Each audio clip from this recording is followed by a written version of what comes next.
I think the most common problem I've had throughout my life has been being lonely. As a child, for various reasons, I moved a lot for the first 10 years of my life. And part of that was moving back to the same neighborhood 3 times. And so there were a good amount of people there that I called friends. But throughout my life, I have just put myself into positions where I'm either alone by like this quote unquote choice that I've made for myself, or I'm surrounded by people that I don't get along with or that I don't think understand me. I don't know which is worse, to be in a room alone or to be in a room full of people and feel alone, but I know that it's something that I've experienced a lot, whether that was school, sports, hobbies, and I didn't do anything about it. And I didn't tell anyone how I felt. I didn't tell a therapist.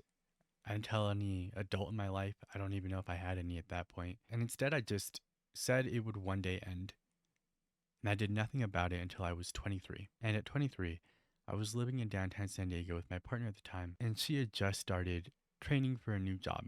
So she was gone 12 hours a day. I was once again alone, and I've convinced myself that I want to be. And sometimes that's true. In high school, I had plenty of days where I just stayed up all night reading or writing or finding some enjoyable way to skip from the end of the night to the start of the morning. But as I've gotten older and I've done a better job of making sure that I fall asleep before 1 or 2 a.m., I've had to deal with a lot of evenings and a lot of nights that I don't do a good job of feeling anymore. I dislike the thing people say when they go, "Oh no, don't leave me alone with my thoughts." But I dislike it because it's relatable.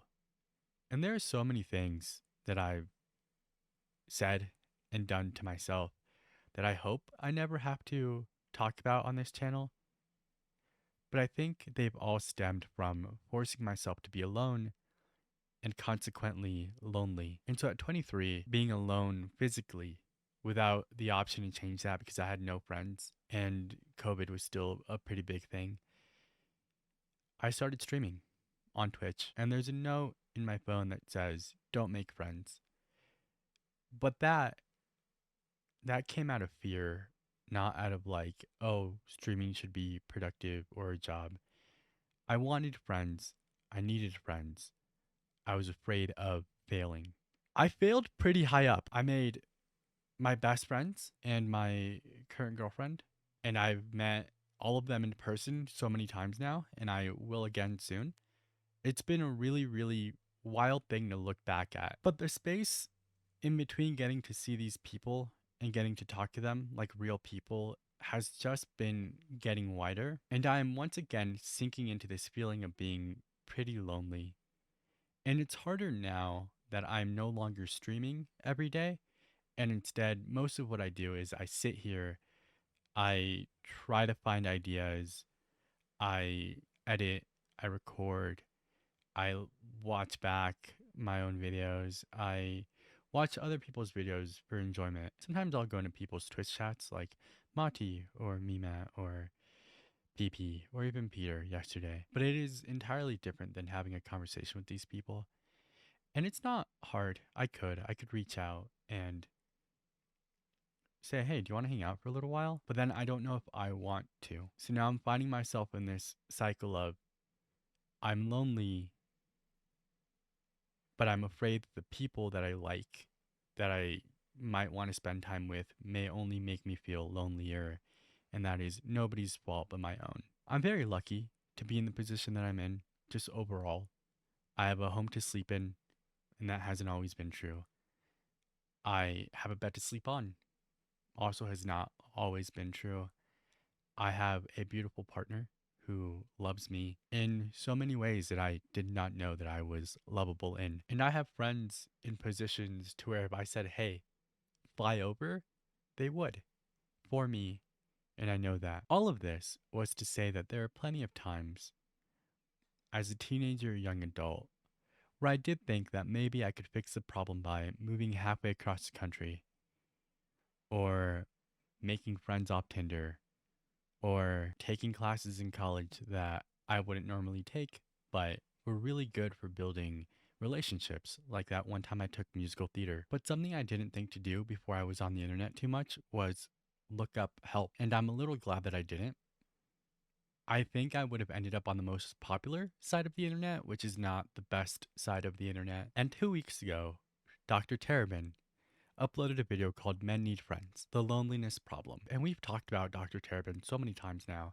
And each time I just try and hope that there's something positive people can take from the overall wrong and negative 12-minute lecture he has that day. I'm afraid that I would have found him and I would have listened. And we're going to go into this video together and we're going to hope that there's some good advice in here.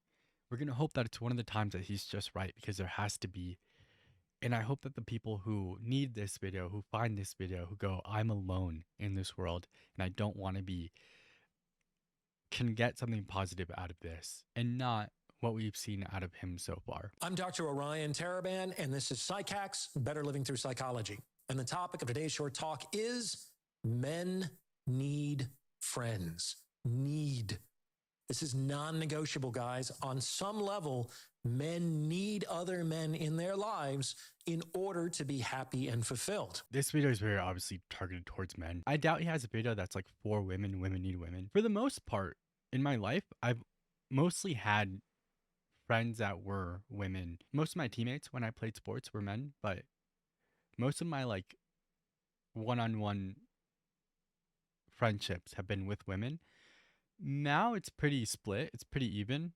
Obviously, I have like Mima, Soya, PP, Lee, Flygon HC, Wacko 2, Wacko Uncut. Robin Dunbar, the Oxford psychologist who lends his name to the Dunbar number of human organization, has gone so far as to claim that men need two guys' nights a week to maintain their mental health.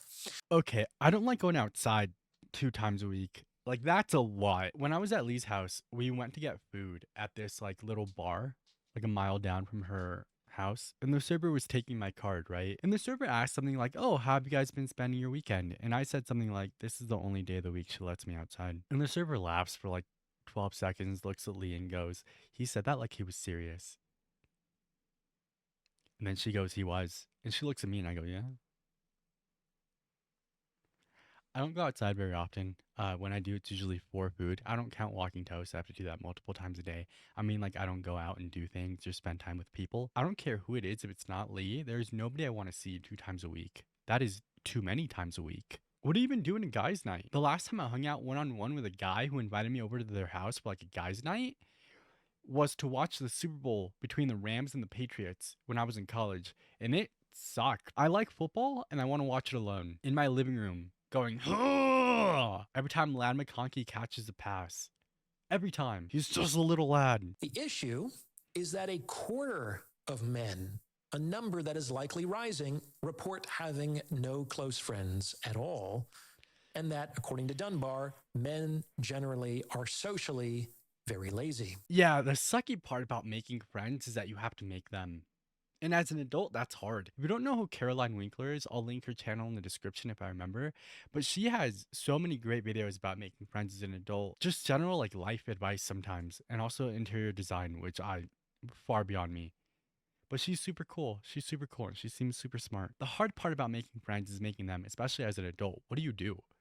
I had to get on Twitch and become one of the best Pokemon challenge runners in the world to make friends. I don't know how else people do it. My entire friend list is people from Twitch. Yeah, my only non-Twitch friend is someone that I went to college with who I talk to once a year. There is a loneliness epidemic that is sweeping through the world of men, and it's only getting worse. I don't think the loneliness epidemic is specifically men, but I do think this video is specifically men, so we're not going to get into like, oh, but also women. We're just going to take this video for what it is, him sitting in a room full of guys talking about issues for men specifically. Millions and millions of men are very alone and very isolated. Now you might think, well, what's the problem, Orion? Can't these lonely, isolated men get together and make friends with each other? Wouldn't that kind of solve the problem? And on some level, it really is that simple. That feels like putting a bunch of beta fish in a pond. Like, they're just gonna fight, aren't they? Like, if you put me in a room full of men, yeah. I don't think I'm making friends. I think I'm getting into a fight. To solve the loneliness epidemic, men need to find each other and invest in their friendships. But the solution is much more complex in practice. Today, I'm going to talk about a number of social obstacles that obstruct men's ability to make and keep friends, especially later in life. Let's get to it. I remember How I Met Your Mother ending when I was in high school and holding on to that idea that the friends that I made in college were going to be the friends that I held on to for the rest of my life. I think if I had stayed living in the city in which I went to college, that would have been true because a lot of them do live there and I could have just maintained my friendships. But we have all gone such different directions in life. One of them is like some magazine editor, one of them is a librarian, one of them does theater. The other one is like an extra in a ton of weird Netflix shows and movies. And one of them's a dog groomer. And then I make the joke, right? Like, oh, how could you do that to the dogs? And then she doesn't get it. So I just like move on. I did one day see the friend that I mentioned being a dog groomer in public. And I did not say anything. I saw her across the parking lot. And I was like, interesting. Then I got back in my car and waited for her to go inside. Why am I like this? I also have one friend from college who was like really cool, but she and I just kept missing each other for some reason. Like every time she'd go to San Diego, I would be somewhere else. I hope she's good. She did not sound great last time we talked. First, I got to call guys out. Men, you suck at Retweet. maintaining your friendships. That too. And that's a real shame because male friendships constitute some of the best relationships I've had in my entire life. Oh, okay. Listen, this is the part where I kind of have to hold myself accountable. I bring that like male thing into relationships where like I don't care about the maintenance of it or problems sometimes. Like if there's an issue between us and I think it's a non-issue, I will just go, I don't think it's that deep.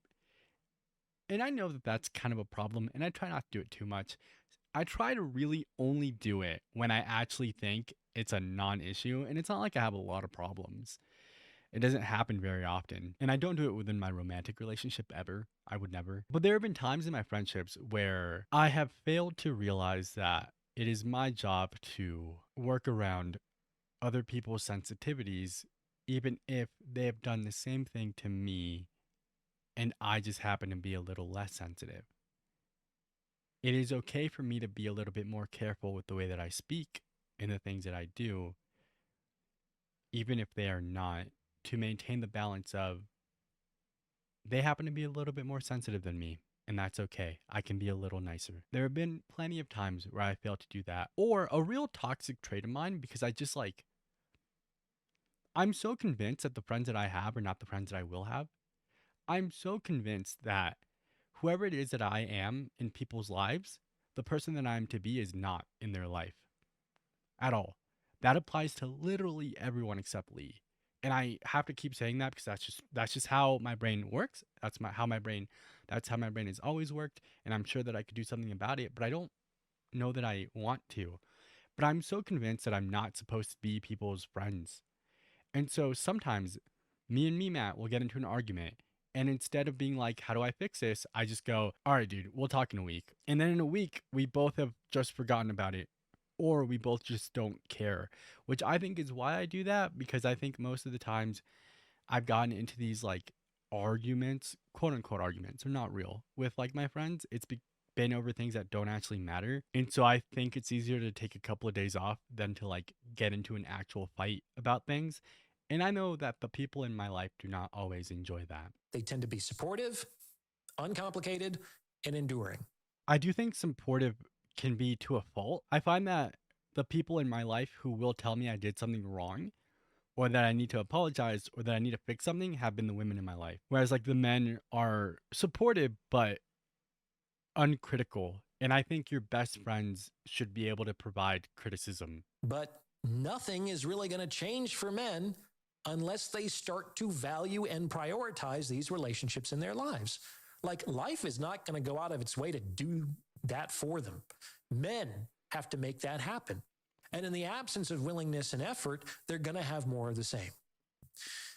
And I think men will have an easier time of this if they can learn to value emotional connection as meaningful in its own right. I think a big issue with that like manosphere type of content is that they list things that are work and they fail to put relationships in there sometimes.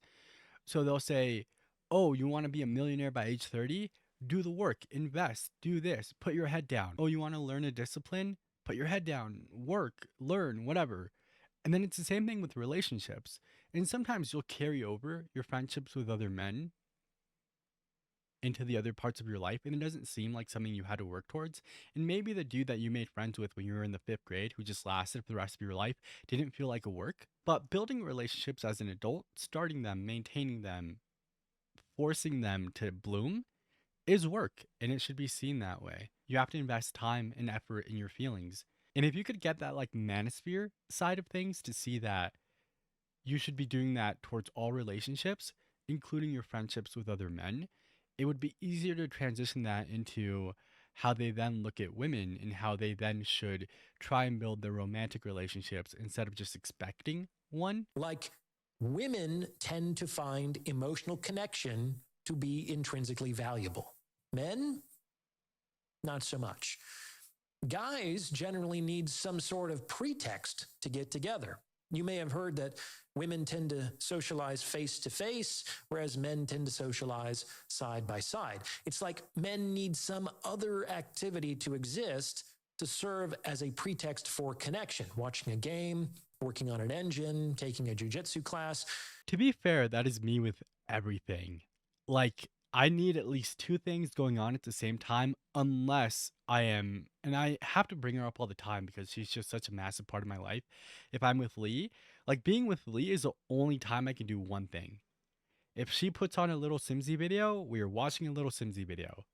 I'm not sitting there scrolling through TikTok with music playing and somebody's stream on the other monitor. And also when I'm working. So like when I'm making these videos, my phone's on do not disturb. I try really hard to just focus, but that's it. That like there's a big reason I had to stop driving. Okay, I cannot only do one thing at a time. Which functionally means that the connection doesn't occur if no activity exists or if the logistics of the shared activity prove infeasible.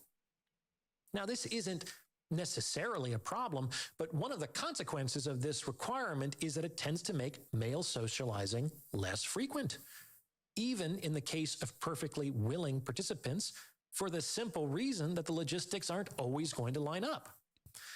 However, this can be mitigated if men can increasingly awaken to the joys and pleasures of connection, which, if they're being honest, is often what they're looking for in an indirect and roundabout way when they participate in shared activities. How do you convince a room full of men that it's okay to just go over and hang out or talk without making them feel like they are just going to therapy, which is not the worst thing in the world for me? And this is coming from someone who doesn't leave the house very often, right? So this isn't like how I think people should think. This is just how I think. For the most part, I'd rather be in my own house with my shoes off and the option to play Ratchet and Clank while watching What We Do in the Shadows on this monitor than hanging out with a friend of mine at their house or a coffee shop or the mall or a parking lot or outside of a Planet Fitness because we're both afraid of confrontation and you have to go to the actual building to cancel your membership.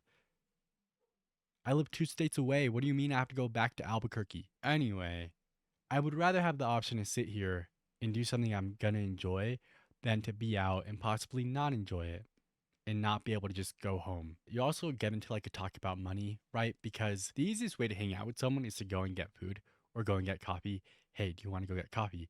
Hey, do you want to go get food? However, that costs money and that's expensive and that's not always an option for people. And that feels like less of a risk to be like, hey, do you want to go to In-N-Out than to be like, hey, do you want to come over? Hey, I just painted my wall. Do you want to come over and watch the paint dry? I think when I was younger, you could have gotten me to come over by going, hey, I just set a countdown on my computer for 10 hours. Do you want to come over and watch it hit all zeros? And I probably would have said yes. Showed up with my Nintendo Switch playing Pokemon Let's Go and just sat there. But now to get me out of my house, you have to be feeding me. Yeah. Or we have to be going to like professional sports game, which I've now been to one. I've now been to an NBA game. For someone whose like biggest hobby is watching football, the first time I've ever been to any professional sports game was a month ago. This is because connection isn't really a woman thing. It's an emotional need common to all human beings. Individuals vary with respect to the extent of this need, but as social creatures, it's something that all of us, men and women, need to one degree or another. Being honest with yourself about this need will help you get it met. Convincing men to allow other men to fulfill their emotional needs, especially in words, is going to be a time. If you already have a really, really good friend, a best friend, someone that you spend a lot of your time with who does give you a lot of that, you probably just have never talked about it.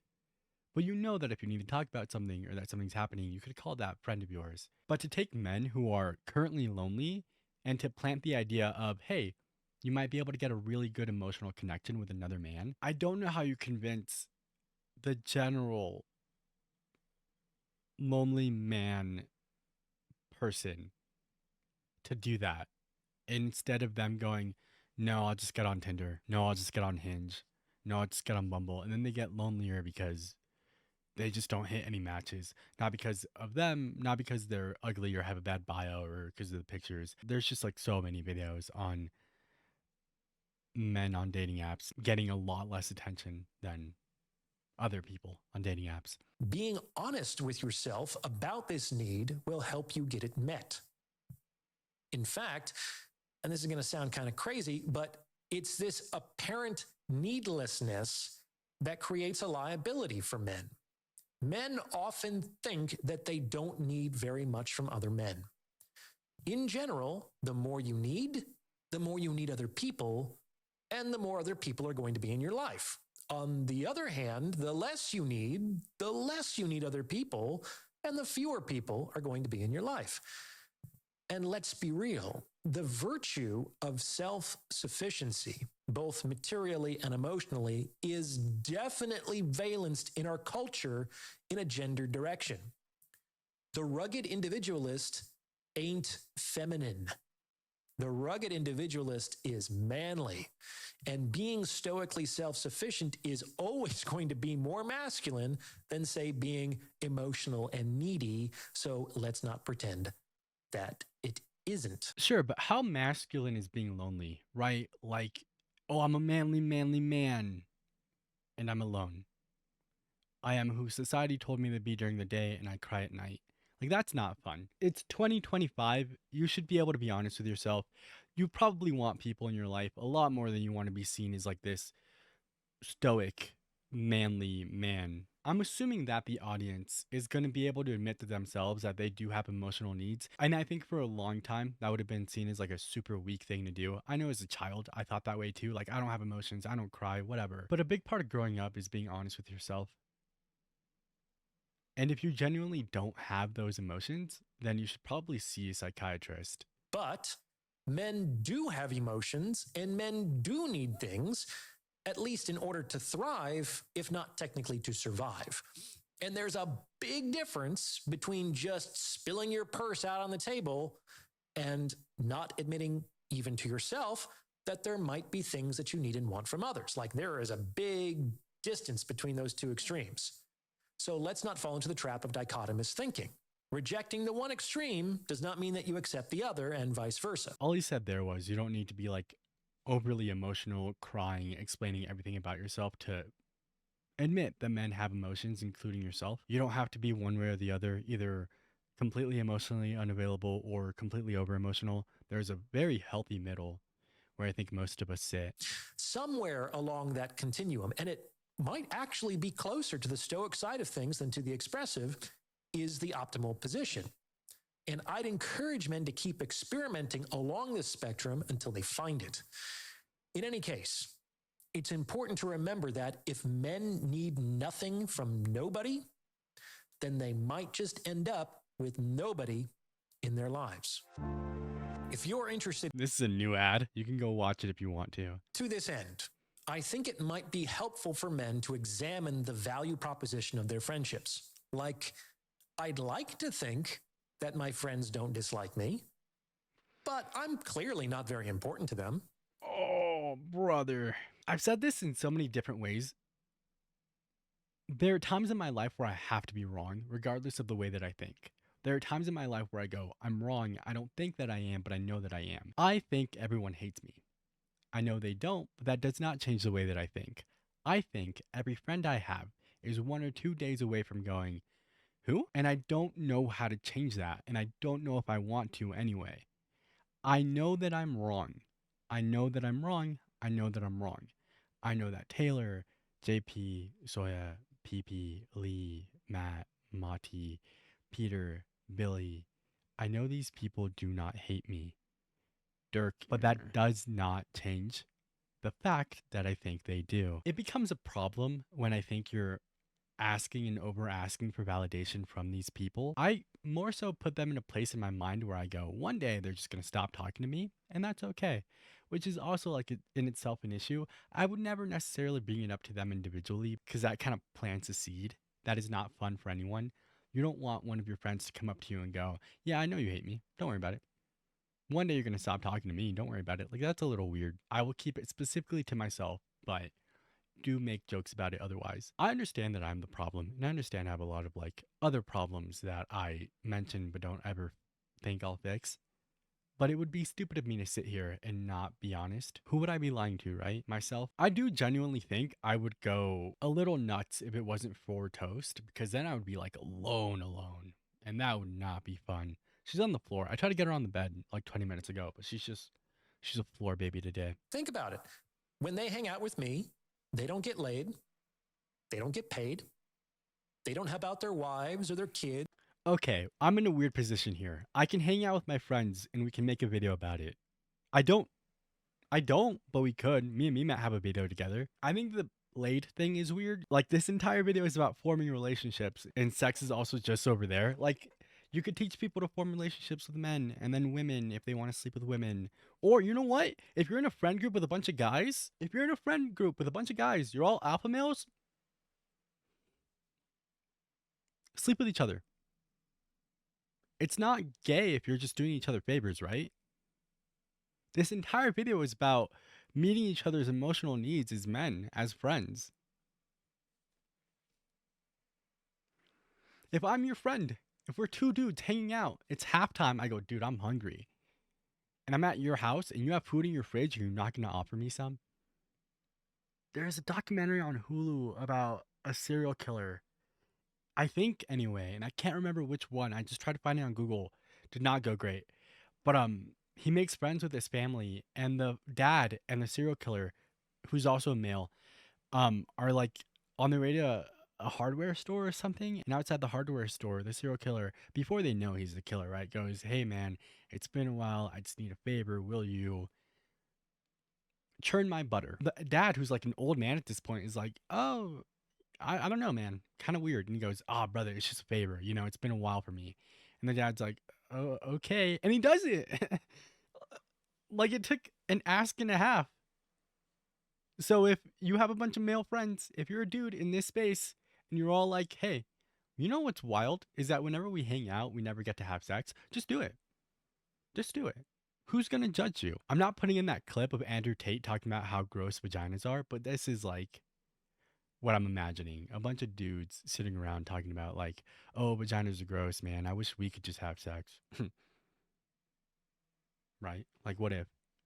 Damn. Being a lonely man doesn't make you an incel, doesn't make you a bad person. It's a very, very common occurrence, and it'll happen multiple times throughout your life. Just the way he like threw sex in there was a little weird to me. They don't improve their fitness or learn a skill or solve a problem.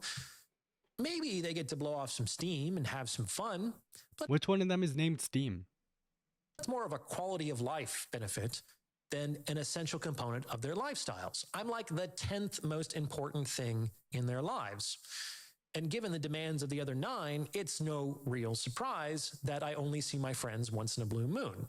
I'd like to see them more, but that's not ultimately up to me. You can't get blood from a stone. And let's be real. Men are rewarded when they prioritize other things ahead of their friendships. Okay.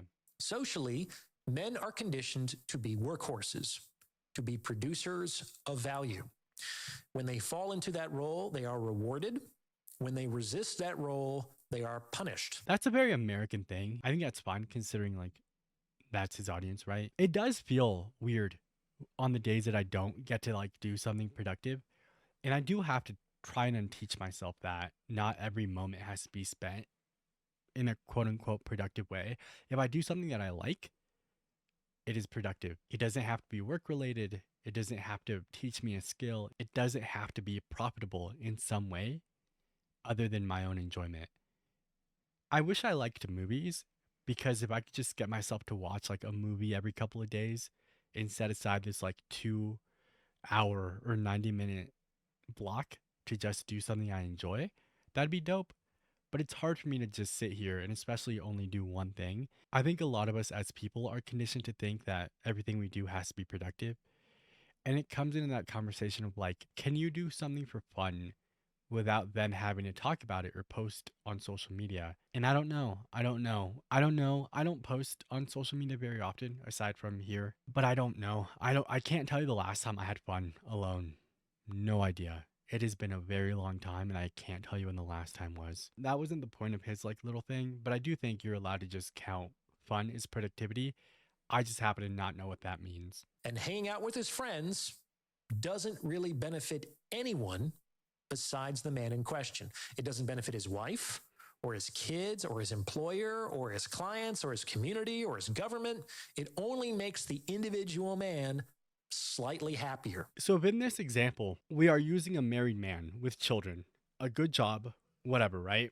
That's what we have, a man with a wife, children, employer. If that's what we are going to use as an example, I think we should be able to list out the things that that man needs that he is not receiving from everyone else. And I don't know what that is for other people because my biggest hobby is watching football. Now that it's the off season, I'm just sitting here and trying to figure out what videos I want to make the next week. But during football, I watch a lot of football, a lot, probably too much. And generally, I want to do it alone. I absolutely don't mind having Lee in the same room on her phone or like watching something, whatever. That's fine. But I don't want to sit in a room full of people and talk the entire time. I do actually really like watching football. And so if I'm in this position where me and Lee are married, maybe we have a kid, I have a job, right? I'm busy and I don't know what it is that I'm missing. Because let's say job is 9 to 5. I'm happy to be spending 5 to midnight with my family. And then weekends. Saturday, I probably want to keep spending time with my family. And then Sunday's football. So I don't know what I would be missing personally that would make me want to hang out with friends more. There's something there. I'm not saying there's not. There are plenty of people who have like these good male friendships and get something out of them that they don't get out of their wife or themselves or their family in general. I just don't know what it is. It's more than valid. And if I had like a really, really good friend that I spent time with who then I didn't have time for, I'm sure I'd miss them a lot. So it's there. I just personally don't know what it would be for me. Which is why it's not considered to be very important. You're going out with the boys again? Didn't you just do that a few weeks ago? I would have thought that you would have grown out of this phase by now. It's time to mature and leave those days behind you. If that's a wife talking, right, which I'm assuming it is, you should try really hard to marry someone who is understanding of your needs and supportive of them. Both ways, right? They want to go out with their friends, you go, dope, have fun, I'll take care of the kids. You want to go out with yours? Same. I am annoying at this point, but very lucky that my best friend is the person I'm with, and anything I want to do, I want her to do with me. Well, like at TwitchCon last year, right? Her friends wanted to go to karaoke and get drunk. I wanted to go to bed. And so, like, that's what happened. I hung out with her until her friends came and got her. And then I went to bed and she was home at like 12 a.m., 1 a.m., woke me up, snuggled real good, and went back to bed. Like, there's an understanding there. And I think that's okay. If this is coming up as an issue, then it's an issue. And that should be worked on. The hardest part of getting to spend time with your friends should be making friends you want to spend time with, not your partner getting in between you. The source of this pressure, directly or indirectly, I found is generally the man's wife or girlfriend. And the upshot is to influence the man's behavior to be more productive in ways from which she might more directly benefit. And while this productivity can... I don't know where to draw the line here between this could be realistic versus finding a way to villainize women within each of these videos because it seems to me that like we had a good talk about what men need out of other men. I think people in general, but with him it's men, right? And I don't think we had to include this specific situation, or at least not in this way.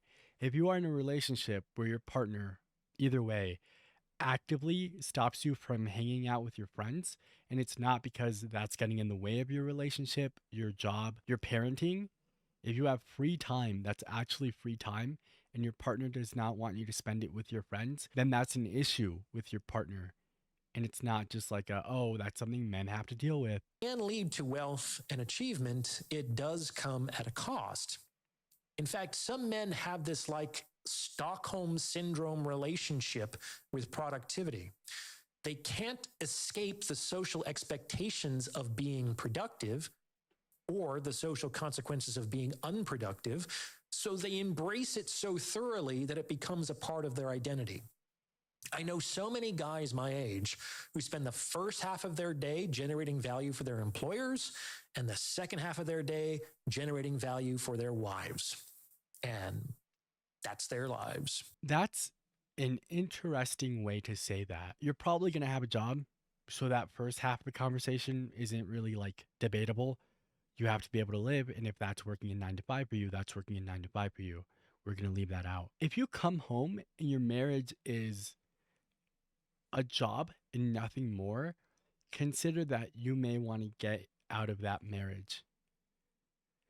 I know men who do nothing with their second half of the day but generate value for their wives is an interesting thing to say, and I don't know what it means specifically. If Lee comes home from work and my entire second half of the day is spent making her laugh or having a really good night with her, that also makes me happy. That's actually exactly what I want. If something breaks in the house and she wants me to take care of it, if she has boxes that are too big for her to break down and she wants me to do it, I will, and that's cool. We can hang out while I do that, or I can take care of it before she gets home. I don't understand, I guess, the part of marriage that is meant to be unenjoyable work. I think that if you say marriage is a job, I don't want to argue with you because you can absolutely look at it that way. Um, and it just comes with a weird connotation of like where you put words. But I think if you say that marriage is an unenjoyable half of life where you provide value for your partner, you maybe should not be in that marriage. I'm not an acts of service person. I don't necessarily like doing things for other people, but anything she needs, whenever she needs it, I just want to spend time with her. So I don't get it. And I'm not 12 years into a marriage. I'm not in a relationship where I'm ever unhappy. So I'm sure there's a lot of context I'm missing, but I'm going to shoot for I don't ever want to feel like I'm coming home and wasting the second half of my day by spending time with my wife. Now, some men might find that to be the perfect setup. After all, what more does a man need besides his work and his family? However, independent of the question of whether such a life is optimally fulfilling, it is risky for men to behave in this way. A man who acts like this, who shuffles between the office and the home and back again, is a man who makes his life smaller and smaller and smaller. He consolidates his needs into fewer and fewer people, which make those relationships far more critical than they otherwise would be. Sure, but the needs that I have in my own specific situation are not needs that I want met by friends. I care a lot about my romantic relationship, and I don't want any of those needs met by any of my friends or by anyone else. And while this isn't necessarily a problem if the relationships involved are stable, trustworthy, and enduring, it is an enormous liability if they turn out not to be the case. Also, sure, but I'm much more likely to get into an altercation with my friends than I am with my partner. Like, it is so much more likely for me to get into a fight with me, Matt, or even like Wacko 2. I don't, me and Peter don't fight. I just make fun of him a lot. Than I am with Lee. Like me and Matt have gotten into arguments over the dumbest things, and me and Lee have never argued. Not just because like one of us is afraid of it. I think we just have never had anything to argue about.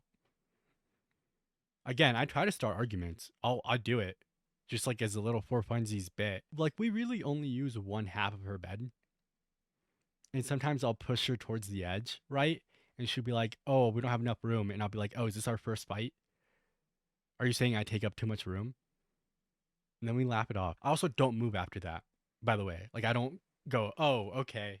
No, I stay there. If I'm not toxic yet, I'm going to be. To use an extreme example, there is a reason why it is far, far more common for men to commit after a divorce than it is for women, like 10 times more likely.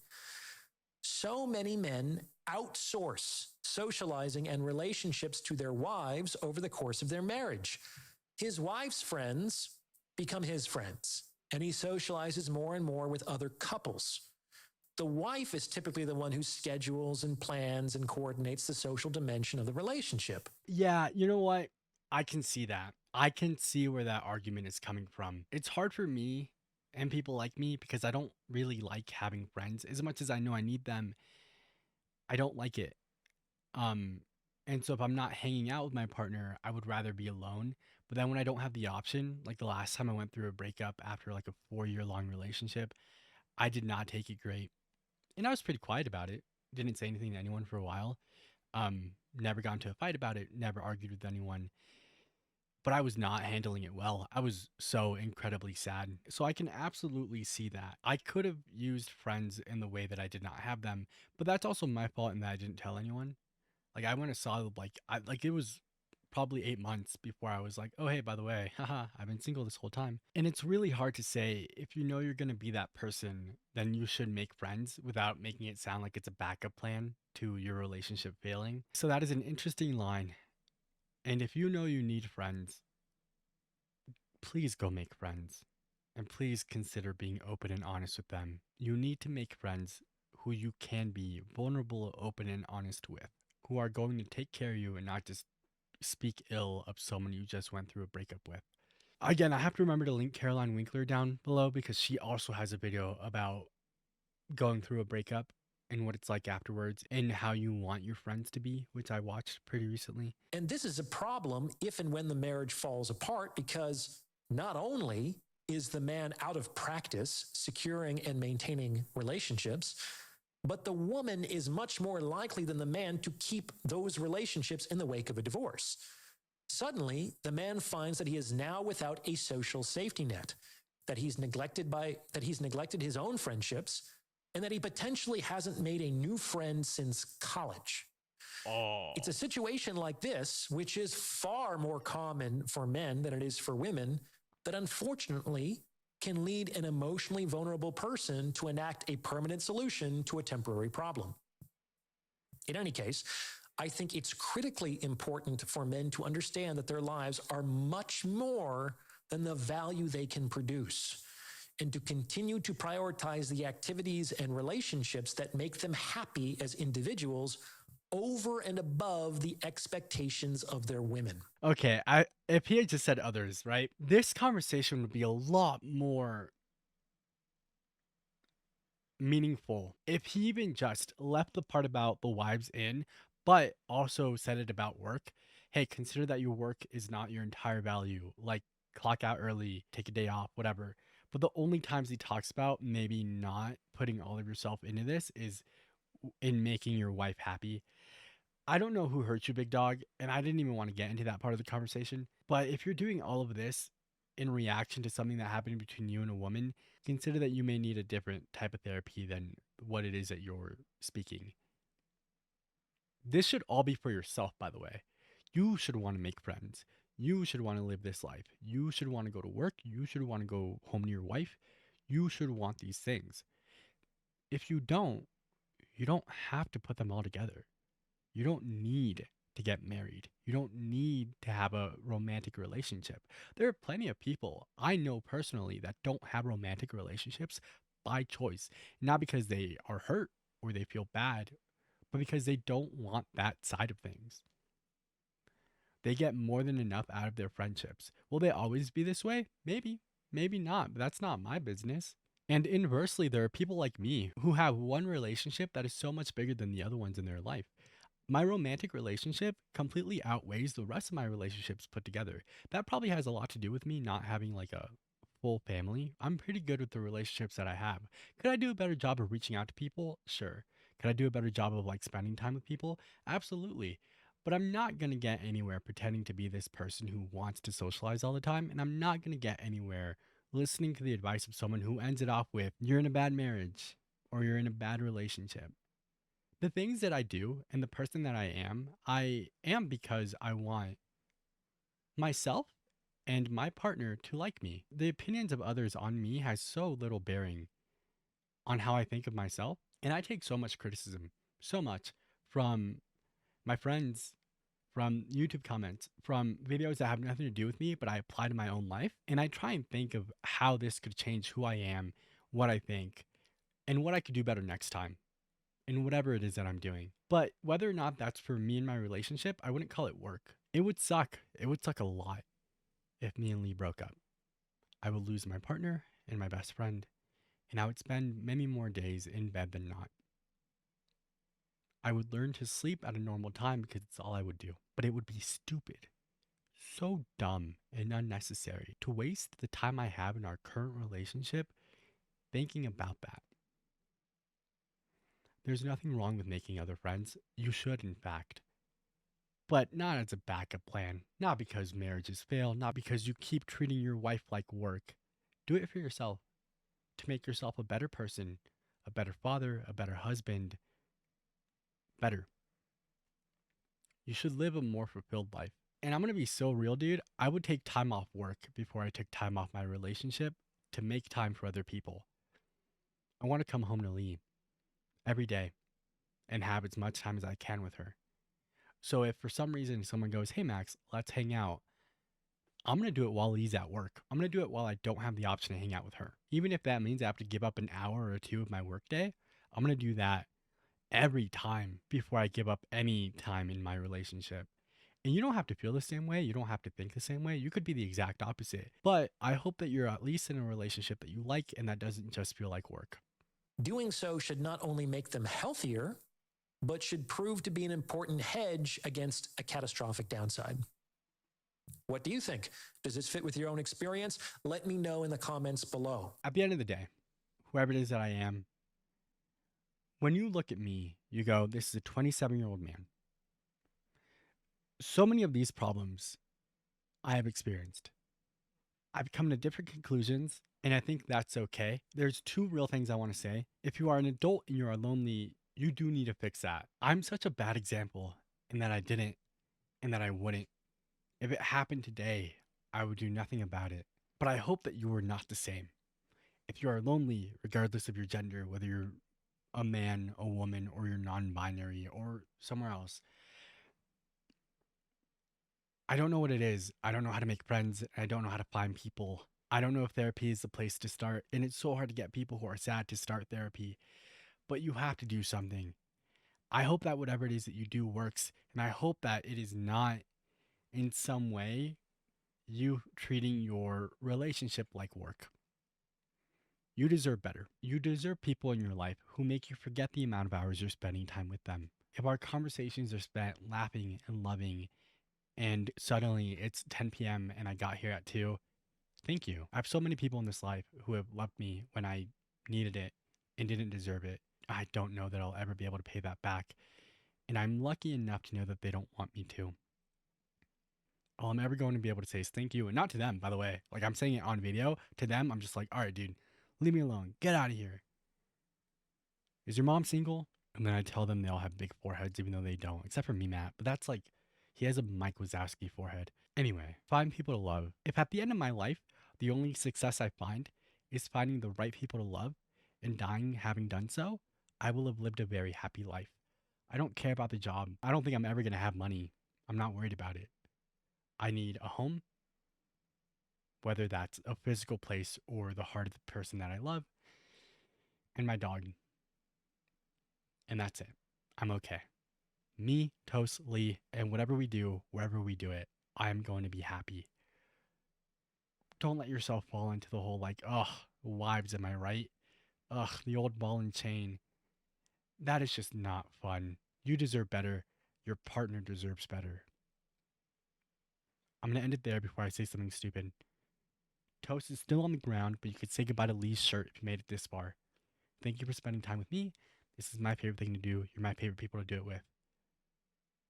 Go, Lad McConkey!